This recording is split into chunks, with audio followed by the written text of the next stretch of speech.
트럼프 대통령이 이란과 진지하게 대화하고 있다고 밝힌 이후에 미국과 이란이 2주 만에 공습을 중단했습니다.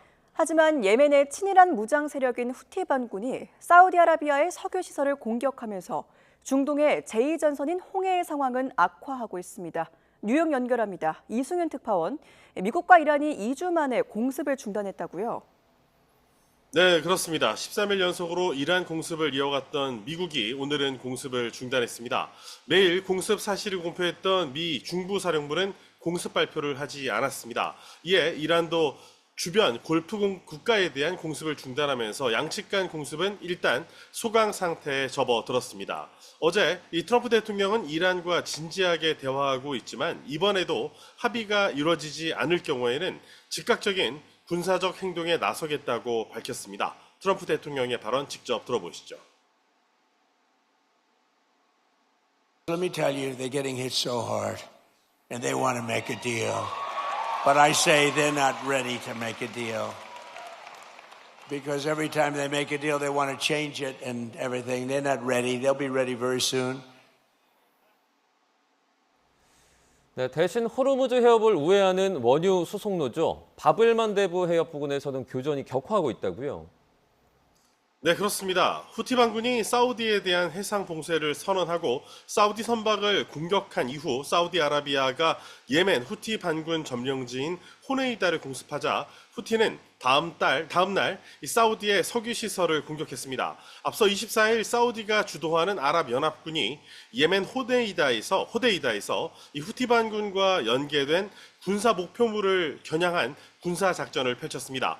홍해에 접한 호데이다 주에서는 항구를 중심으로 곳곳에서 폭발음이 울렸으며 반군 매체는 지역 통신 인프라 시설과 호데이다주 연안 카마란 섬이 표적이 돼 2명이 다쳤다고 언급했습니다. 이에 대한 보복으로 후티 반군은 사우디 국영 석유 기업인 아람코가 운영하고 있는 지잔과 얀부의 시설을 공격한 뒤 앞으로 군사 행동을 확대하고 대응 수위를 더욱 높일 것이라고 경고했습니다.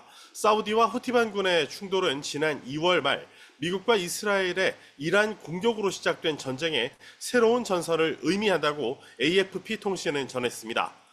후티 반군은 이란의 지원을 받는 분리주의 세력인데요. 사우디는 이들에 맞서서 예멘 정부군을 그동안 지원해 왔습니다. 양측은 지난 2022년 4월 유엔의 중재로 휴전에 돌입했지만 후티 반군은 지난 20일 예멘 수도 사나공항 폭격의 배후로 사우디아라비아를 지목하면서 휴전 종료를 선언했습니다. 이후 후티 반군은 사우디에 대한 전면적인 해상 봉쇄를 선언했고 23일 사우디 유조선 2척을 겨냥한 군사 작전을 수행했다고 밝혔습니다.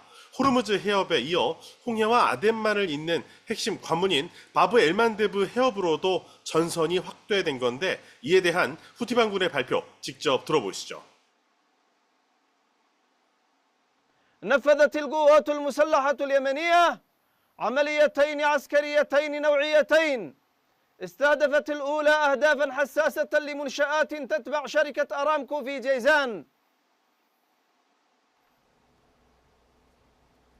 네, 트럼프 대통령은 이란 전쟁 예산을 확보한 것과 관련해서 미군을 강화하겠다고 밝혔다고요. 네, 그렇습니다. 트럼프 대통령은 이란 전쟁과 관련해 오늘 직접적인 메시지를 내놓지 않았지만 전쟁 비용이 포함된 이 미 하원의 예산안 통과를 환영하면서 미군을 강화하겠다는 입장을 밝혔습니다. 950억 달러의 이 단기 긴급 예산 결의안엔 이란 전쟁 수행과 무기, 탄약 보충, 정보작전 비용 등이 포함됐습니다. 이에 발맞춰 미 중부 사령부는 예멘 후티 반군의 미사일과 드론 발사기지나 해상 표적을 정밀 타격할 수 있는 고이동성 다연장 로켓 시스템인 하이마스를 배치했다는 사실을 공개했습니다. 또 해협을 지나는 상선이나 미 함정을 향해 접근하는 후티 반군의 무인 자폭 보트나 이 자폭 드론, 해상 침투 편대를 공중에서 정찰하고 저지할 수 있는 아파치 공격 헬기도 작전 중이라고 밝혔습니다. 이런 가운데 아바스 아라그치 이란 외무장관은 예멘과 바브 엘만데브 해협과 다른 지역적 문제와 관련해서 군사적으로는 해결할 수 없다고 생각한다면서 외교적 대화를 촉구했습니다. 그러면서 현재 예멘 상황이 예멘과 사우디아라비아 등 영내 국가들 사이에 오랜 분쟁에서 기인한 것이라면서 이란과는 무관함을 주장했습니다. 지금까지 뉴욕에서 YTN 이승윤입니다.